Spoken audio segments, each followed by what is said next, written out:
All right, thanks. Take care. Field inspection. He wouldn't give me the green light today. I spent $4,000 on all new electrical in this entire house, and we can't pass it. Hey, welcome back to another episode on this abandoned house series. If you're brand new to the channel and you haven't been following along, we bought this abandoned house. It's 63 years old. Nobody's been living here in a while, and we are gutting it from bottom to top. So in the last episode, we demoed this entire abandoned kitchen. If you haven't seen the episode, please go check it out. This was a mess. It was actually kind of claustrophobic.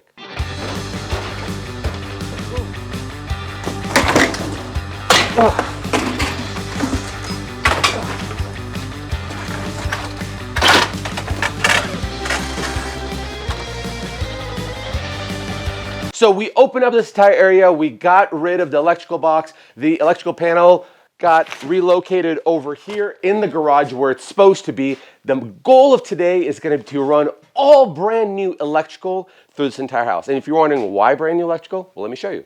So these are the existing 14-2 cables. As you can see, they are getting worn out. They heat, they expand, they contract, they're insulated, and for 63 years old, they've kind of surpassed their shelf life. And so being a potential fire hazard, we have to replace every single one of them and of course add any outlets that conveniently might be needed. So we're gonna start with the kitchen today because we already demoed it. The kitchen has to have 20 amp outlets. For the lights, they could be 15 amp.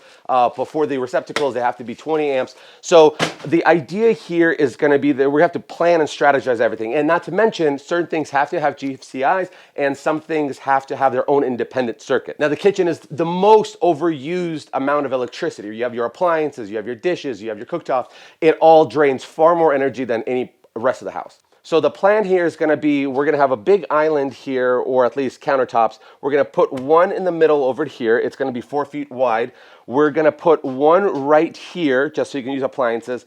We're going to have our dishwasher here, so we're going to have its own independent circuit, GFCI. Then we're going to have one for the garbage disposal, also GFCI. And then we're going to put one here, again, appliances. We're going to have our cooktop range right here, and of course, plant couple here. Now, also, there's a refrigerator. The refrigerator is going to be over here. We're going to have this big built-out section. The refrigerator has to have its own independent circuit as well. Plus, we'll mount another one in case we want to put like a coffee maker there or something like that. We got a lot to work. I got a spade bit. Let's start drilling and mounting our receptacles.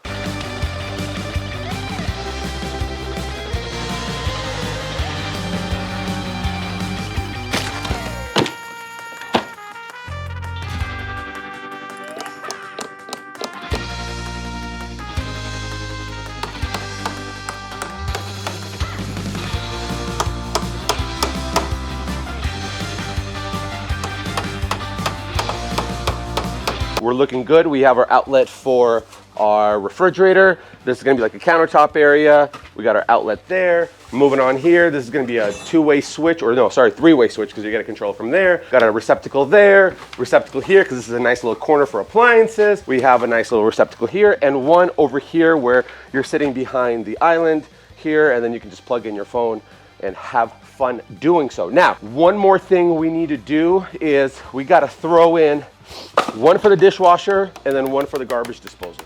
In terms of height, I don't know if I mentioned it, but an average countertop with the countertop, granite, whatever, on top is 35 inches, up to about yay.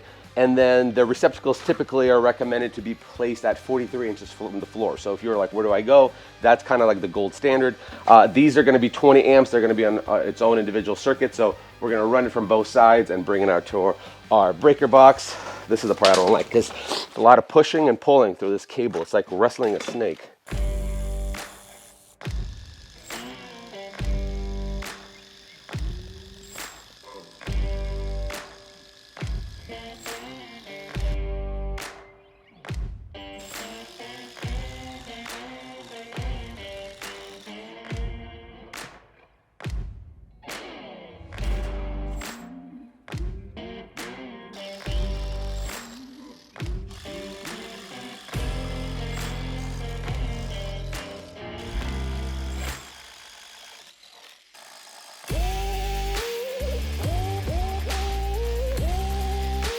This spade bit sucks. It's not self-tapping. I got a nice self-tapping one that's dances it. Now this is a good spade bit. You see how this got these little threads up top? Instead of you having to shove it and push it in, it starts basically pulling the bit, so it's half the effort. Especially when I got a knot right here, how convenient. All right, where is it? Where is it? Where is it? Oh, there it is. Guys, I want to talk about something very, very important, and it's really the secret to my success and my health and the energy that I have. And this is why I'm so excited to present you guys the secret sauce to Mr. Build It is AG1. Now, I'm super excited about AG1 because before they were ever the sponsors of this channel, we've used them for at least 2 years, and we love it, both Irina and I. AG1 is a daily foundational nutritional supplement that supports whole body health. Here's why I love them so much. Instead of me taking bottles and bottles of pills and supplements that I don't know what they're doing, they've simplified it enough to pack it all into one scoop powder that tastes delicious, and it actually works. I'm not kidding you about condensing everything in a powder. 75 vitamins and minerals and whole food superfoods. Check this out. We got everything from vitamin A, C, E. We got, I can't pronounce that, vitamin B6. We got biotin, vitamin B12. We got calcium, magnesium, zinc, copper, magnesium, chromium, sodium, potassium. I mean, it's got so many, sodium and potassium. Ooh. That's perfect for hydrating. The whole point is it's got everything in one scoop. Here's how it works. Literally every single day, and I'm not kidding you, every single day I'm at work, I take 8 to 12 ounces of water. I take one scoop. Look at this beautiful green. Boom, just like that. Mix it all, shake it all up. Oh, beautiful. And then here's what I do. Boom, I'm done. And I'm going right back to work. My favorite part about AG1 is that the gut health. It's loaded with probiotics and prebiotics to help with that healthy gut biome, and it helps me with all the energy levels. It's got everything I need to keep going and keep working. This is why I talk so fast all the time. That's the secret sauce. So I invite you to try it for yourself. Click the link in the description below to get a free 1-year supply of D3 and K2 plus 5 free AG1 travel packs when you purchase your first order of AG1. AG1, thank you so much for everything you do for me and this channel.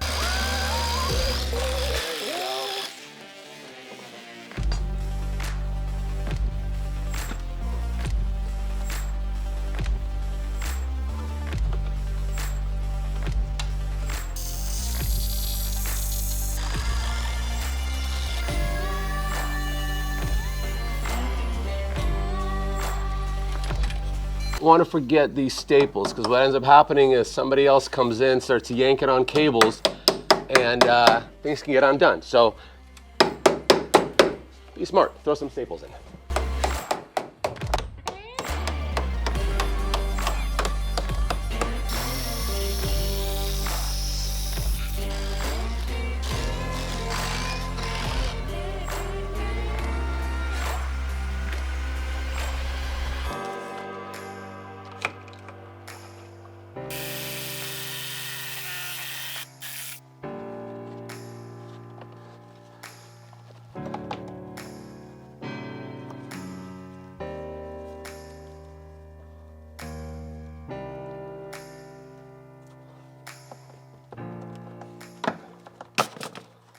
6, let the record show. Let this day be put in stone as the day is the easiest time I've ever had doing a corner wraparound for feeding electrical wire. I've usually messed with this for an hour, try to get a fishing wire. This got it done in about 30 seconds. It is my second favorite memory in my life probably right now. Great things are happening.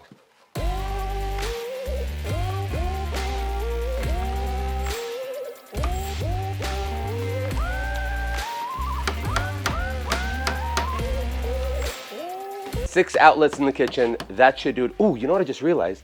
I think it'd be smart of us to put another one right here, right in the middle of this wall. I mean, we're here anyway. Let's be smart about it.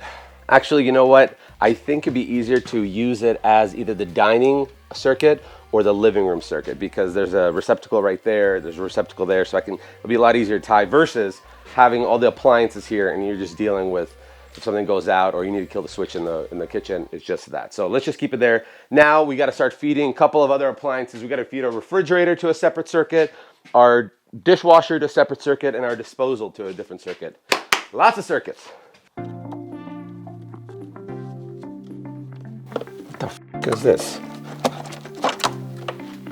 What is that? This is just playing with my emotions. This is what I need. It's like somebody's trying to sabotage my work here. All right, we're 2 for 2. 2 for 2, doing good, folks. The program is going. Brand's looking good. Our spirits are high, and our electrical is going in. What can you ask for?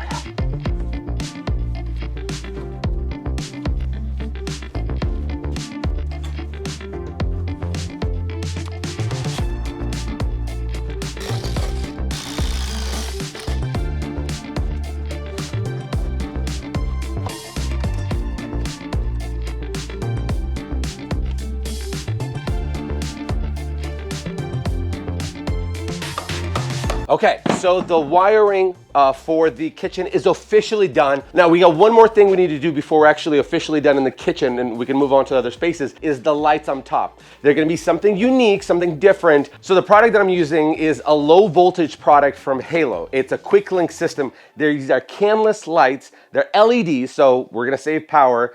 They're low wattage, incredible. They're all dimmable. And another great part is you can select the color temperature. So you don't have to go buy certain light bulbs, you know, whether you like it soft or warm or cool or daylight. It's all in one. And here's how cool this system is here. It comes with a driver, which you just connect one power source to from your light switch. That driver is connected to this wire that's super universal. And why is it universal? Because all these canless lights, you cut a hole in your drywall, stick it in there, and these clamps hold it in place with this gasket. What you do is you zigzag this in the ceiling or put a linear strand in, and then you open up these little connectors, and all they do, and I don't know if you can see this, but they lay in here, and then you screw this in place and it punctures into that wire. Again, low voltage wire, saves us worrisome about overloading our breaker, and then it illuminates it all. So super easy to use. So in order for us to have this driver be installed, we're gonna run power from the breaker box to our light switch, two-way or three-way switch, and then we'll put the driver probably somewhere in the middle, and then we'll zigzag. No, we're not gonna zigzag. What we're gonna do is we're gonna do a little snake pattern across here, because we're gonna have 6 cans total in the kitchen to give us the most amount of light that we possibly can. Let's get us one power up there. We'll install this stuff after the drywall comes on, but right now we just need to get power up there. Your boy done effed up. I didn't wear eye protection, and I got a nice thick piece of sawdust in my eye. It's a chunky one. That's what I get for not wearing eye protection. And the reason I don't wear it's not because I don't believe in it, it's because I always sweat and they always get foggy. So once I get the sucker out, I'm gonna get some glasses. All right, well, better late than never. Learn our lesson.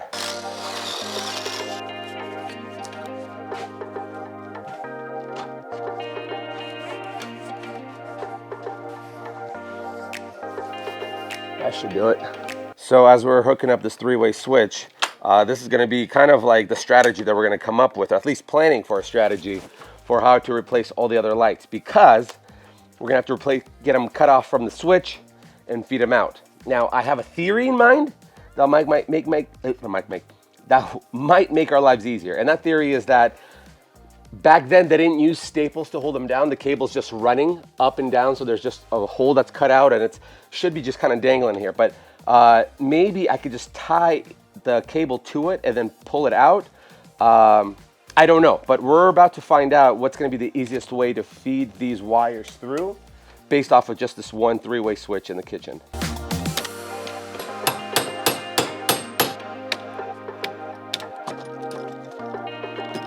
Technically, we should kind of pull down, but they might be nailed.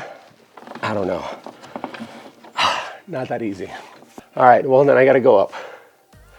My goal is gonna be climbing the creepy attic. I don't like attics, insulation, all that stuff, it's dark. And then I'm gonna try to make my way over there and see if I could pull one cable out. And as I pull it out, I'm gonna pull this cable in, fingers crossed.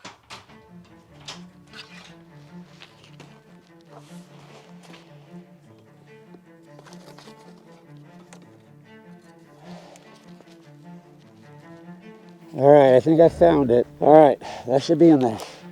Now I gotta run another cable up to where the driver is gonna be.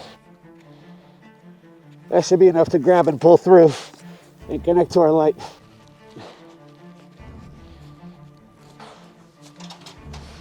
It's only 80 degrees outside, but in the attic, it probably feels like it's 120. Oh man, already dissatisfied. I'm not seeing the cable. It has to be in there. I wonder if it just didn't get too far in.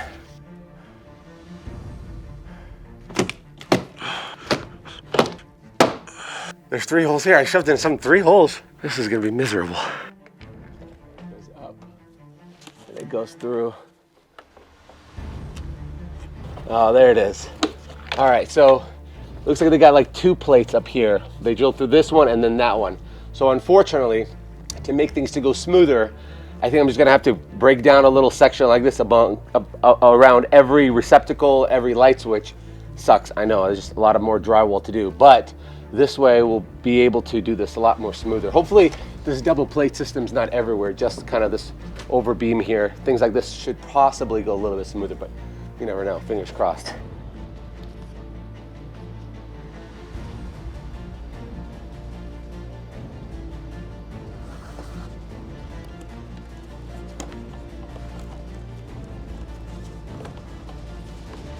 Let's throw it up on a receptacle here. Well, actually, I need a double gauge one because I need one for the light over the dining room table. So for now, we'll leave this here, considering that we now have a connector for a 2-way switch or a 3-way switch. Why I keep saying 2-way? And then let's run this to this receptacle, and then, nope, not doing that. From power to the switch, to that switch, from that switch to our driver. That's gonna be, we'll put it right here somewhere. Just when I took my safety glasses off. Should I start auctioning off all of these things that are in here? Like, this could be like a nice vintage chandelier, and it'll be like a little souvenir from the abandoned house here. So you can have a little piece of it in your own home. What do you guys think? Let me know in the comment section. Starting bid, $5,000.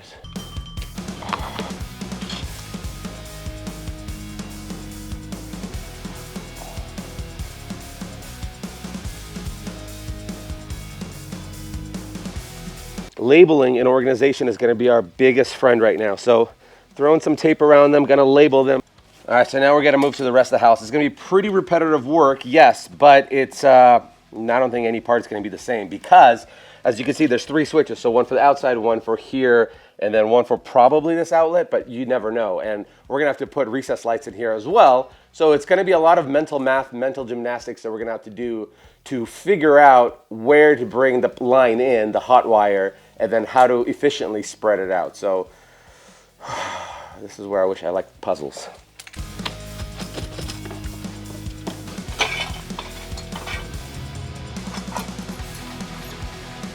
Well, that's one way to unscrew a light bulb.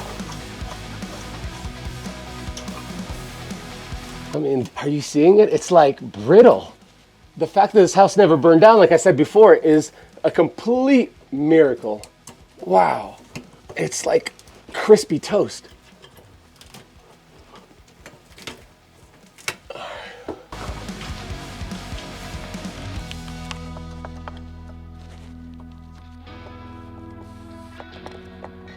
When I say this is a complete fire hazard, look at what I just found. This is the main junction box that's bringing power to the attic here.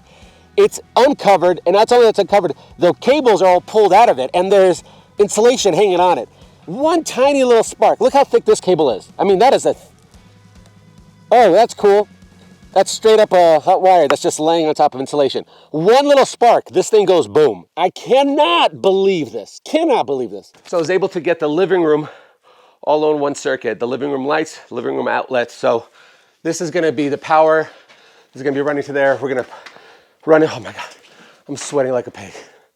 Like a freaking pig being chased by hunters. Now I could put it on its own designated circuit, labeling it living room.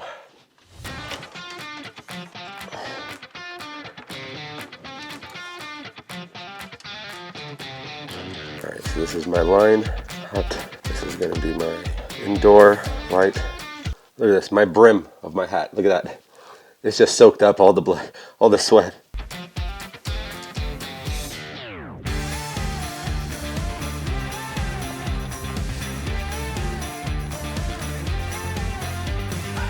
So one thing, I don't know if you noticed, but there's a couple of things you got to notice about these outlets. Number one, there's no ground on them, right? Which is okay. That's what they used to do back then. But number two, it's like maybe 5 inches from the bottom of the floor. Very silly.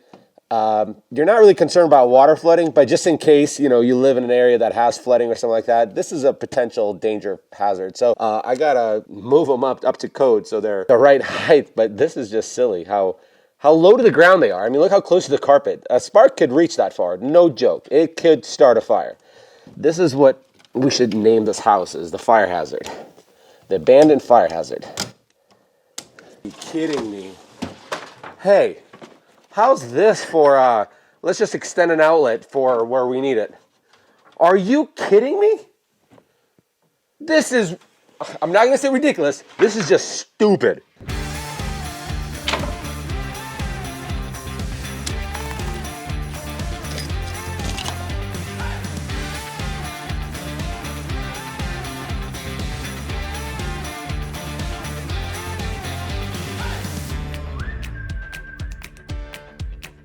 Do you guys remember that scene in Stranger Things where Will was trapped in the Upside Down and his mom, Joyce Byers, he was talking to her through all these lights and there's something coming through the wall, so she took an axe through it? I feel exactly like Joyce right now, trying to get to the Upside Down.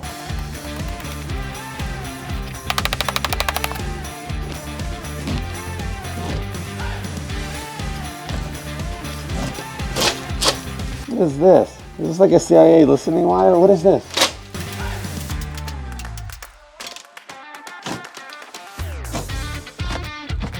All right, so we got the drywall all cut out. We have a blank canvas. All the power has been stripped from here. There's no power outlets or power in the ceilings. Obviously, there's no recessed lights. So what I'm gonna do now is this is probably the second place that has the most amount of energy used after the kitchen, because you're gonna have your TV here, you're gonna have lamps, all this stuff.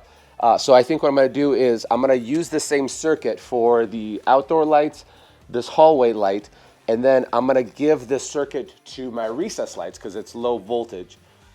Keep that independent, and then put the second circuit in here for just the outlets down below, including the TV. So gonna get back up there, start running those lights, give it a second circuit, we should be good.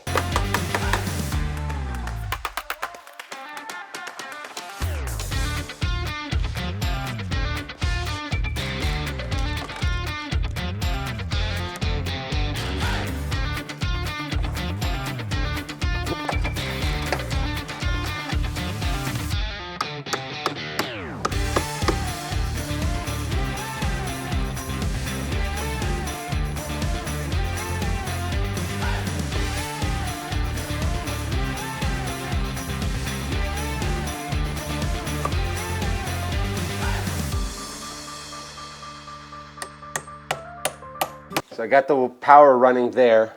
I need to put one right here because this is where a TV would go traditionally. So hopefully I don't hit a stud. We'll see. Only one way to find out.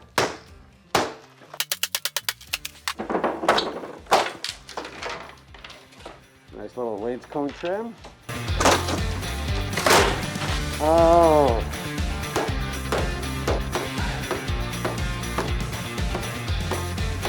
This used to be a window. And they look like they added a fireplace later. And this is a header above the window. That's gonna make putting an outlet very hard. So we're gonna have to drop it here, past the header, and then go through the side.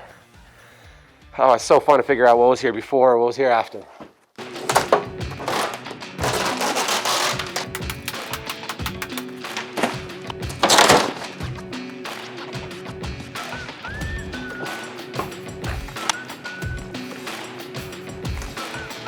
Got our TV outlet, and I'm thinking piggyback off of this one, rip this wainscones out, bring it out here, and then drop it down, and then we can connect 2 more outlets there, and then the living room should be done. Well, actually, we still need lighting. No, we're getting there.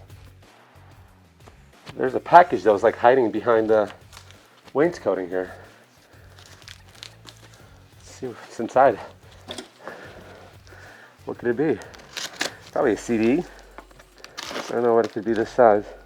It says fragile on it. Please be money. Oh, it is a CD. It's like a record vinyl prep. Is this like a vinyl record? Atlanta, Georgia Stray. Chris Cantry. Rustland Music. If only I had a record player to play it on now. That's cool.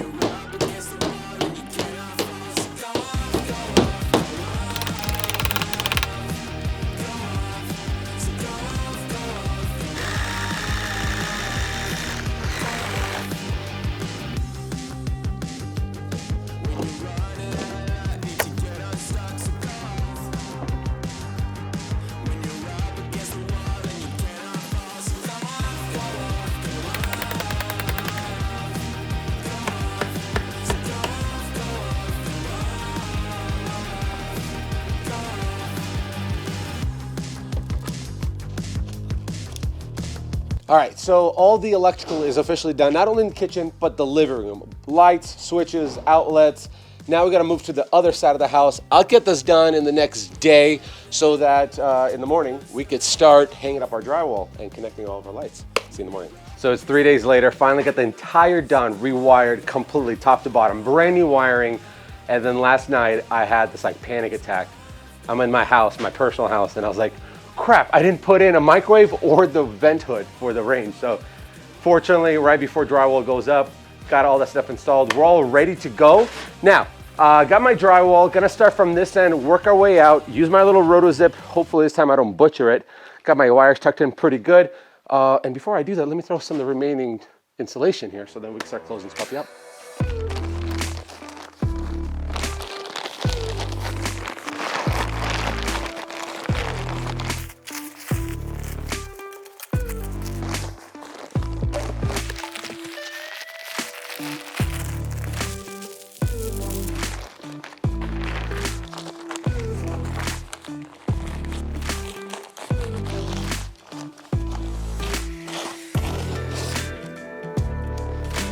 I saw this little gadget they sell online. It's this plastic little thing and a center punch.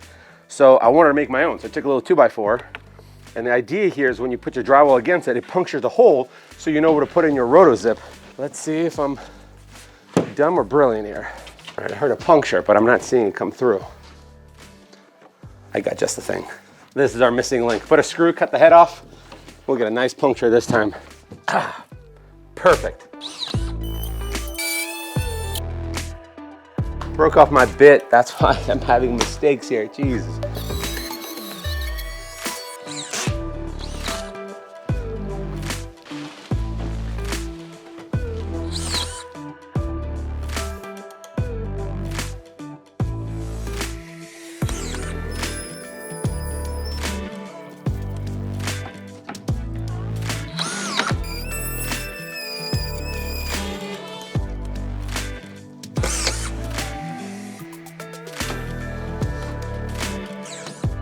I absolutely suck with the roto-zip. I don't know if I'm not angling it correctly, but it's not, as you can see, it's not doing, well, this one's excused because the wires were not tucked inside, but for the most part, I mean, that one's okay, that one, those two are okay, that's okay, but then this hodgepodge here and that, not my most proudest work, but you know what, by golly, we're gonna keep at it, and drywall fixes everything.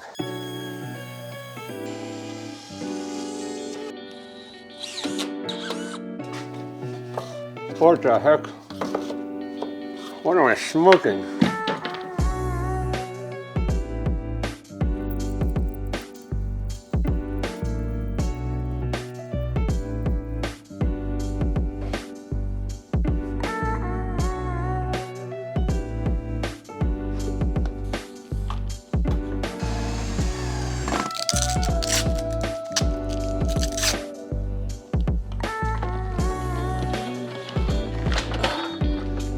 Keeps bumping against this. Well, it shouldn't be bumping against anything. I wonder, oh, never mind, we made it through. Okay. Oh, we're good.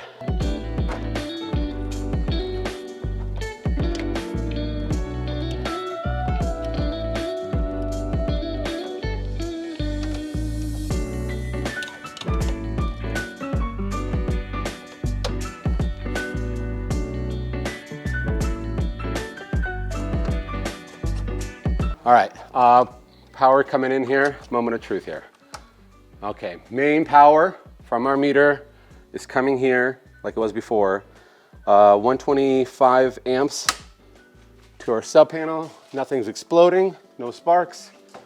Okay, now I'm only gonna hook up one breaker. This is the outlets in the kitchen. Let's see if they work. All right, let's go test them now. 2 lights, correct wiring. Yes, yes, yes, yes, yes, yes. That is the most intimidating electrical I've ever done, and damn it, we did it right. Nice. Now that we have power running to this house, we could start getting our lights in order here. It's weird when you're like, well, where did the cans go? How far from the walls? And I've never been in this predicament before, but like, you're like, where do you want to put the lights? Well, let's strategize. So I got my own marked out. Got them here. There's going to be 3 going this way. Then I marked out 2 here that's going to have the pendant lights over the island. So we'll have plenty of lighting here. Next order of business is to cut out these holes that I marked out and start aligning our halos with a quick link system. Hopefully I can figure out a way how to feed the wire without having to go into the attic, but at least we have option B. Hopefully we can figure out option A to do it from this side. It saddens me to say this, but I think I have to go to option B, climb in the attic, because with the ceiling joist coming across here, there's no way I could just blindly feed it through.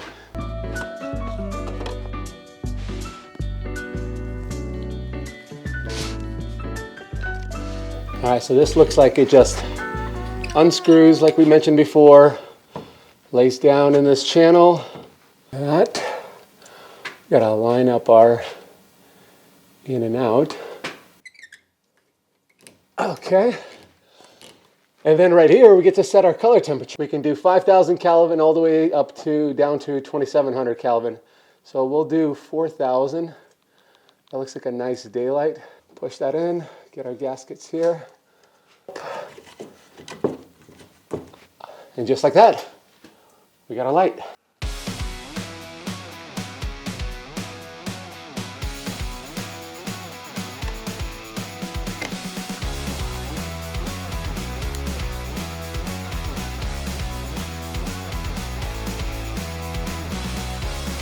Now this is the excess wire. We don't want it to be exposed. They include a little terminal cap. You should be able to just slide it in here. Cap that over. Feed it back into our attic. All right. Beautiful. Let's connect the driver.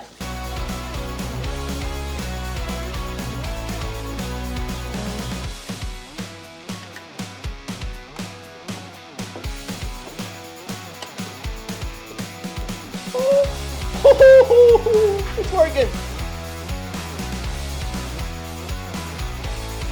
You know, I was a little hesitant about the size of these because I should have gone, I was thinking in hindsight, maybe I should get the 6-inch, not the 4 inches. But then the 4 inches showed up. I looked at it and I was like, are they going to be bright enough, especially if they're advertised as like low voltage and stuff like that. But now that I look at it, they look like they put out quite a bit of power, quite a bit of lighting. So I think we've done really good. Besides the pendant lights, this kitchen is going to be nice and bright, which is exactly what we're going with. All right, now we got to do the rest of the house. But I'll save you guys the headaches of watching me struggle. So we're putting the rest of the house. You kind of get the drift. Everything is looking great. Blank canvas. We have power to our sub panel. We have our lights, our kitchen fully operational. You guys want to see something cool? Check this out. Boom! Your boy just passed his state electrical inspection. I cannot be more happier. This is ridiculous. This is the greatest undertaking I've ever taken on, and man, does it feel good to get that green sticker. All right, so I'll show you what he flagged me on. That way you guys can take something away from it in case you're doing it yourself. So anytime you have any holes that you knocked out to feed the wire through and then you changed your mind, you got to get them capped off. So you got to get those plugs, cap them off. Everything else seemed good here. There was no issues except that on your sub panel, your neutral white wires have to be separate from your ground wires. They could be together on your main panel, but not on your sub panel. So I didn't know that, so that was a change. They really hounded on me on where my staples were. They really wanted to make sure that the holes that are sticking out with the wires, they're exactly 1.25 inches from the edge of the board or of the stud. So the idea is if you're driving a drywall screw you're not gonna hit that wire and cause a short. Next up, the kitchen, it has to have minimum two small appliance circuits. So, and they have to be on a GFI. So this round is all now on a separate circuit, and this is all on a separate circuit. So that's good. And then the outlet spacing, they wanna make sure that starting from the sink, it's 36 inches is your first outlet. So I had to add one there. Really had to add a bunch of them. He did have me get rid of my GFI for my garbage disposal. Idea there is if you have to open cabinet doors to get to it, then it's not easily accessible. So he's like, just get rid of it. Everything looked good here. He had me add more kitchen outlets because they're supposed to be spaced out, I think like every 6 feet or something like that. So they're all 20 amp. Another big one is making sure, and this is where it gets crazy. It's a 63, 65-year-old house. And I thought that they're only gonna catch me on things that have been done wrong, like by me. But really, they hold you to a standard of as if it's a brand new construction. So you gotta add what I call like convenience outlets, which is crazy. So again, there has to be one from the center of your door, so boom, one there. We had to add outdoor lighting every entryway. I get it, it's a safety thing. Add outdoor lighting. The dining room has to be on a separate circuit as well. They have to be 20 amp outlets as well, just in case you want to add a coffee maker. That's the way they're kind of looking at it. It's stuff that draws like a lot of power. Here's another crazy one. He had me add these two outlets right here, and the reason why, he was like, what are you going to be doing with the space here? Like, he's thinking ahead. I'm like, well, I'm probably going to have like this built-in section here, like a media console. He goes, well, if you're going to have a countertop, you have to add a convenience outlet on top. Again, so strange, but yeah. I mean, that's convenient, but so we had to add those. The bathroom here, he had me add a dedicated GFI 20 amp outlets. I always knew that the bathrooms were 20 amp, but I always thought that it's including the lights. But he said the lights have to be separate from the outlets. So he's like, just run your lights from your hallway. You'll be totally fine. Keep it up, a 15 amp circuit. So 20 amp there, and we're good. So the bathroom was not too bad. I did, however, have to add a vent switch. So, when you're doing the deuce, you can have a fan. On the outside, I had to have an outlet on both the front and the back of the house. They both have to be GFI, and they both have to be water or weather resistant outlets, so they have to have that cover. And then here's another crazy outlet. Originally, this is the service box for the AC unit. It had to be weather resistant, so we couldn't use what was already here. And then this outlet here, they want you to add an outlet 25 feet, within 25 feet. Oh, there's my knife that I've been missing. That's a good day. Within 25 feet of the AC unit, again, they call like a service outlet. So when they come service this, they need to hook up their tools if they need to work on that. That was kind of strange, but I guess, make it comfortable for everybody. The basement probably has the most amount of criticism from the inspector. First things first, they're considering this, even though this is gonna be all hidden, they're considering it to be an access to the unfinished basement. So you have to have a 3-way light switch for safety. 3-way here. All the wiring that was here, he says it has to run through conduit. Got to get protected. You can't run it through the wall studs unless you put drywall. Even if you run it through the middle, they're still considering it to be an unexposed wire, which is weird because you can run it along the ceiling on the face of the ceiling joist or the floor joist from the top and through the middle. So you can't staple them down on the edge here. Strange, but he says this is what you got to do. What else? We have one GFI outlet that has to be in an unfinished basement. Again, who's going to use it? I don't know, but it's like a convenience outlet. A lot of stuff here. So the furnace, wires have to be protected as well. Has to have a kill switch to it in case you need to start working on it. You could just turn it off, not hit the breaker. These convenience things are so weird. You can just hit the breaker, but I get it. Okay. And then it also needs to have a service outlet. Fortunately, you can piggyback off of this power, 20 amp, but that has to be GFI as well, protected. But other than that, I had to have lighting all done up here. So we have all new LEDs up there, plenty of light. I think he actually told me I had to have 4 here for the size of the space. But we got it all done. It's up to code now. Guys, I couldn't be more thrilled to have my green sticker finally finished, finally put together. I still have my third and the most final inspection. They call it the final inspection. That's the house has to be 100% done.